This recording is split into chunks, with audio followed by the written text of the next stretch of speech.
په سلامونه او نیکو هیلو مارکلی کوم خدای دې کې روغ او جوړ بایسته یم.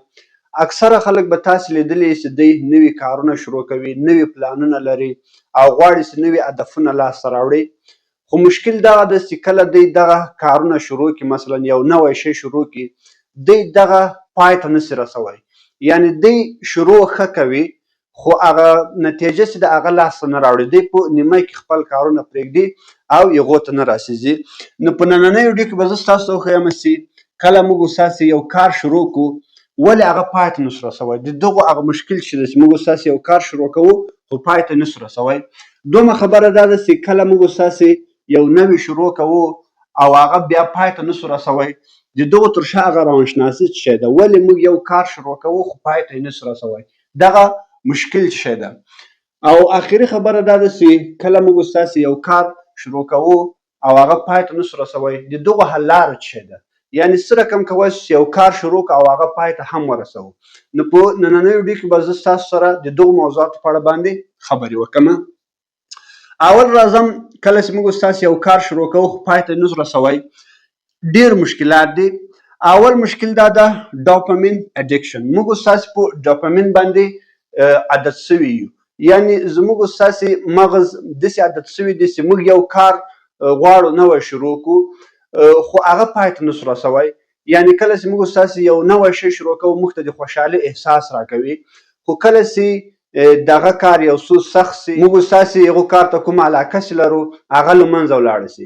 یعنې په اول کې موږ ستاسې یو کار په ډېره خوشحالۍ سره په ډېر هیجان سره پیل کوو چې زه به دا کار شروع کړم، داسې به وکړم داسې به وکړم، خو د وخت په تېرېدو سره کله چې هغه کار مشکل کېږي نو موږ هغه پرېږدو.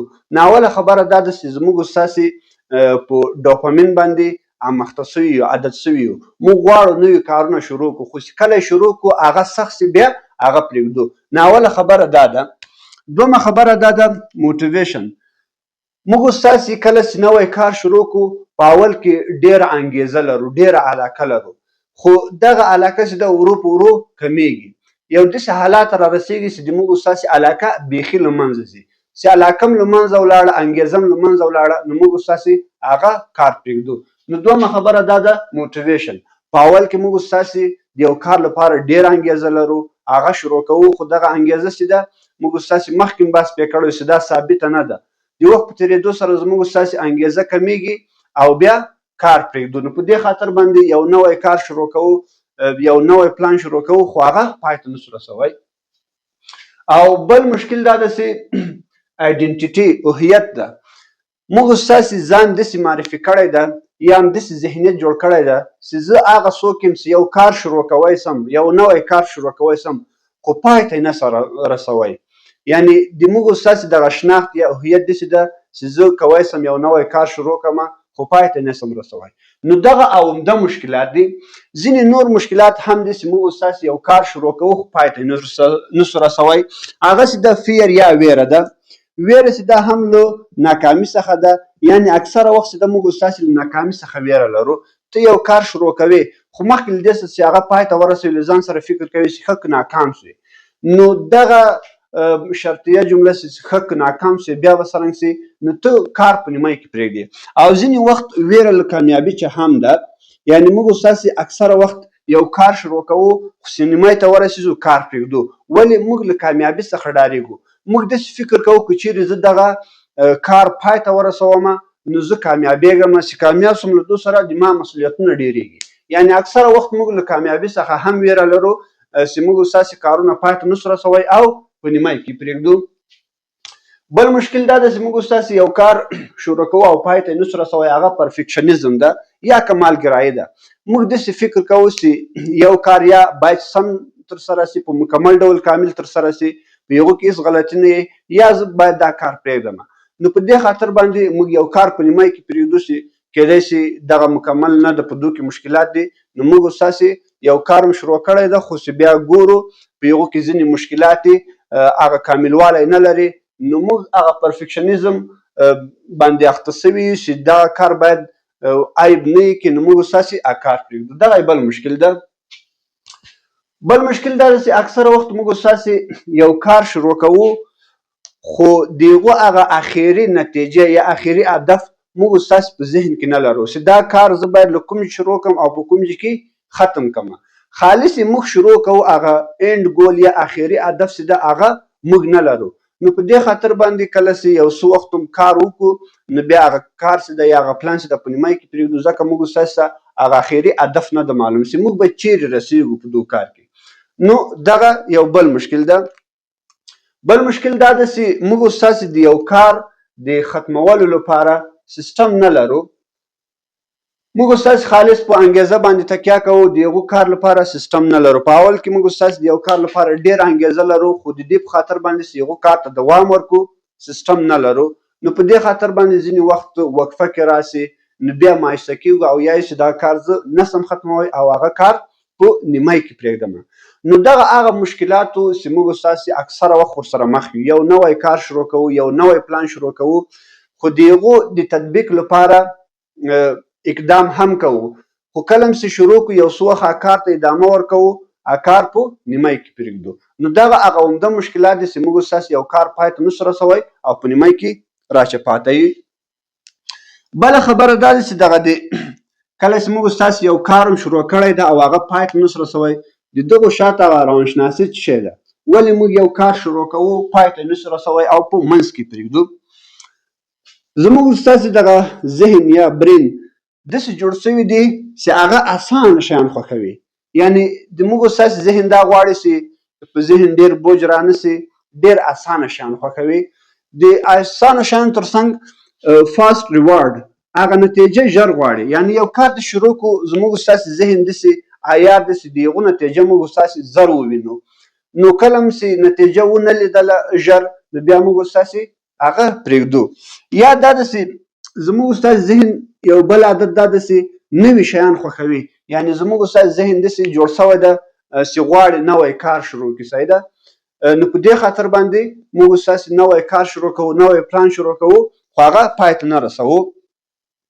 خو پای ته رسول چې دي بیا چې شی غواړي هغه ډېر مهم شیان دي. یعنې په دې معنا کله چې موږ ستاسې یو کار شروع کړو، هغه پای ته رسول کوم شیان غواړي چې موږ هغه کار پای ته ورسوو. اول دا ده چې پیشنس یا چې غواړي صبر غواړي. یعنې دې په خاطر باندې چې یو کار سر ته ورسوو، د هغو لپاره باید موږ صبر ولرو. صحیح ده؟ نو زموږ ستاسې ذهن خو دا غواړي چې یو شی اسانه وي، خو کله چې هغه اسانه شیان سخت چې راته، صحیح ده، یو څه مشکلات راسي، نو موږ ستاسې هغه پرېږدو. خو که چیرې وغواړو چې پای ته ورسوو باید صبر ولرو. یعنې هر څومره مشکلات راشي، هر څومره کار موږ ستاسې سخت شي، باید موږ صبر ولرو تر څو پای ته ورسېږي. بل پای ته رسول چې غواړي ډسپلین غواړي. صحیح ده؟ یعنې که چیرې موږ ستاسې یو کار شروع کړو، د دې په خاطر باندې چې پای ته ورسېږي، نتیجې ته ورسېږي، موږ ستاسې باید ډسپلین ولرو. که چیرې زموږ ستاسې تکیه یوازې په موټیویشن یا هم په انګیزه باندې، انګیزه چې د وخت په تېرېدو سره له منځه ځي، خو ډسپلین چې ده پاتې کېږي. نو د دې په خاطر باندې چې یو کار پای ته ورسوو، باید د هغو کار ترسره کولو لپاره موږ ستاسې ډسپلین ولرو، هره ورځ هغه کار ترسره کړو، او که هر څومره خسته یو، مشکلات وي، خو موږ ستاسې ډسپلین لرو او د ډسپلین او سیستم په واسطه باندې موږ ستاسې مخ ته روان یو. نو د دې په خاطر باندې چې یو کار ختم شي، باید موږ ستاسې ډسپلین ولرو. او بل ختمول چې دي یا مثلا نتیجه لاسته راوړل چې دي، د هغو هغه ریوارډ یا نتیجه چې ده ځنډېږي. یعنې کله چې موږ ستاسې یو کار شروع کړو، د هغو نتیجه چې ده ژر نه راځي. زموږ ستاسې ذهن خو دا غواړي چې نتیجه زر ووینو، خو هغه پای ته رسول نتیجه چې ده هغه ځنډېږي، یعنې زر نه راځي. نو په دې خاطر باندې که چیرې موږ ستاسې غواړو چې یو شی لاسته راوړو او کوم کار هم شروع کړی ده هغه پای ته ورسوو، خپل هدف ته ورسېږو، باید موږ ستاسې صبر ولرو، د هغو تر څنګ موږ ستاسې ډسپلین ولرو، او هغه نتیجې ته باید یو څه انتظار وکړو. نو بیا کولی شو چې موږ ستاسې کله چې یو کار شروع کړی ده هغه پای ته ورسوو. اوس راځو دې ته چې دغه د یو کار دی چې موږ ستاسې شروع کوو خو پای ته نه رسوو، د دغو حل لاره څه شی ده؟ حل لارې چې دي ډېر ساده دي. اول حل لاره دا ده چې ډېر کوچنی شروع وکړه. صحیح ده؟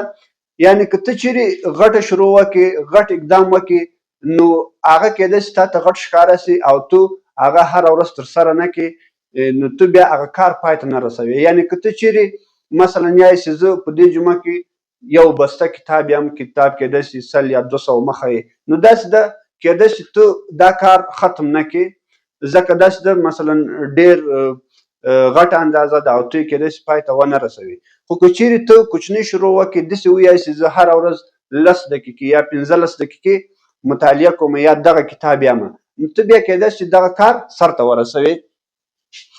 بله دا ده چې هغه فینش لاین یا هغه اخري لاین چې ده هغه مشخص کړه چې په دغو لاین به زه دغه کار سرته رسوم، په دغو نقطه کې به زه دا کار سرته رسوم. لکه مخکې مې مثال درکو، یعنې داسې مه وایه چې زه به دا کتاب خلاصوم، د هغو لپاره هغه اخري لاین چې ده یا اخري کرښه چې ده هغه معلومه کړه. ته به وایې چې مثلا زه دا کتاب نن شروع کوم، 2 جمعې وروسته یې ختموم، یعنې هغه د ختمولو انټروال یا د ختمولو کومه فاصله چې ده هغه باید معلومه وي. که چیرې هغه فینش لاین نه وي، یعنې هغه اخري لاین نه وي، نو کېدای شي دا کار یا له موږ چې په نیمایي کې پاتې شي یا بیخي وځنډېږي. نو په دې خاطر باندې چې یو کار ختم کړو، باید شروع یې معلومه وي، اخري یې معلومه وي. په 2 وخت کې به زه دا کار شروع کوم او په 2 وخت کې به زه دغه کار ختموم. بله خبره دا ده چې موږ ستاسې یو قانون لرو 2 days rule، هغه د 2 ورځنی قانون. یعنې کله چې یو کار شروع کړې، د 2 ورځو چې زیاته وقفه مه کې کوه. مثلا یو څوک چې د ورزش شروع کوي، که چیرې مثلا دی 4-5 ورځې وقفه وکړي، کېدای شي دی مایوسه شي چې مثلا رسیدګي نه سم کوی، مشکلات دي. خو که چیرې دی هغه د 2 ورځو قانون عملي کړي، یعنې له 2 ورځو چې زیات باید د کوم کار شروع کړی دی هغه پرې نه ږدي. مثلا که نن ورزش ته نه ولاړې مشکل نشته، که سبا نه ولاړې مشکل نشته، خو بله ورځ باید خامخا ولاړ شي. که هر کم یم دغه 2 ورځې داسې تېرې کړې دا باید جبران کړي. نو د دې په خاطر باندې چې یو کار شروع کړو او پای ته یې ورسوو، دغه د 2 ورځو قانون باید عملي کړو، یعنې تر 2 ورځو زیاته وقفه ونه کړو، ځکه ډېر کوچني ګامونه چې دي هغه هم حسابل کېږي او هغه موږ ستاسې نتیجې ته رسوي. نو په دې اساس باندې موږ کولی شو چې یو کار مو شروع کړی د هغه پای ته ورسوو. بله خبره دا ده چې ریموو آپشن، آپشنونه یا هغه انتخابونه چې دي هغه بلانک کړه، له منځه یوسه. یعنې ته په یو وار باندې ډېر کارونه مه شروع کوه چې زه به دا وکړم، دا به وکړم، دا به وکړم. یوازې په یو شي باندې تمرکز وکړه، په هغو باندې فوکس وکړه او هغه پای ته ورسوه. کله چې هغه پای ته ورسوه بیا ته کولی شې نور شروع کړي. خو که د تا لپاره ډېر آپشنونه یې، ډېر انتخابونه یې چې زه به دا هم وکړم، دا به هم وکړم، دا به هم وکړم، په اخري کې ټول پاته کېږي. نو د دې په خاطر باندې چې یو کار شروع کړي او ختم یې کړي، باید ته هغه آپشنونه یا انتخابونه چې دي له منځه یوسې. یوازې په یو شي باندې تمرکز وکړي، کله چې هغه پای ته ورسوي بیا بل کار شروع کړي. او بل تر ټولو مهمه خبره دا ده چې د دې په خاطر باندې چې یو کار سر ته ورسوو، پای ته ورسوو، باید موږ ستاسې ډیسپلین ولرو. یعنې کله چې یو کار شروع کړو، کېدای شي موږ ستاسې لکه مخکې مې چې ویلي وو انګېزه، کېدای شي موږ ستاسې یو ښه شروع راکړي. خو د دې په خاطر باندې چې دغه کار ته جریان ورکړو او بیا یې پای ته ورسوو، موږ ستاسې ډیسپلین ته ضرورت لرو، یو سیسټم ته ضرورت لرو چې د هغو په اساس باندې موږ ستاسې مخ ته ځو. که انګېزه وک نه وه، که مثلا هغو کار ته م علاقه درلوده که نه درلوده، خو که چیرې ډیسپلین موږ ستاسې ولرو، بیا کولی شو هغه کار پای ته ورسوو. نو دغه بل حل لاره ده. او بس ته ځان داسې عادت کړه چې ډېرې کوچنۍ لاسته راوړنې یا ډېرې کوچنۍ نتیجې هم ولمانځه، سید له هغو سره مینه وکړه. مثلا که ته یو کتاب لولې، کله داسې 10 صفحې ولوست، نو هغه کومه لاسته راوړنه داسې کړې ده 10 صفحې درس، هغه ولمانځه، سیده په هغو باندې خوشحاله شه. نو په دغو ډول سره موږ ستاسې کولی شو یو کار هم شروع کړی ده هغه پای ته ورسوو. که چیرې موږ ستاسې یو کار شروع کړو او پای ته یې ونه رسوو او دغه مرحله څو وارې تکرار کړو، یعنې ځینې کارونه شروع کړو پای ته یې نه رسوو، هر کال هره میاشت نوي پلانونه لرو، خو چې شروع یې کړو پای ته یې نسو رسوی، نو بیا موږ ستاسې پرمختګ نسو کوی او په یو ځای باندې پاته کېږو. نو په دې خاطر باندې چې کارونه پای ته ورسېږي، دغه ټکي باید په پام کې ونیسو.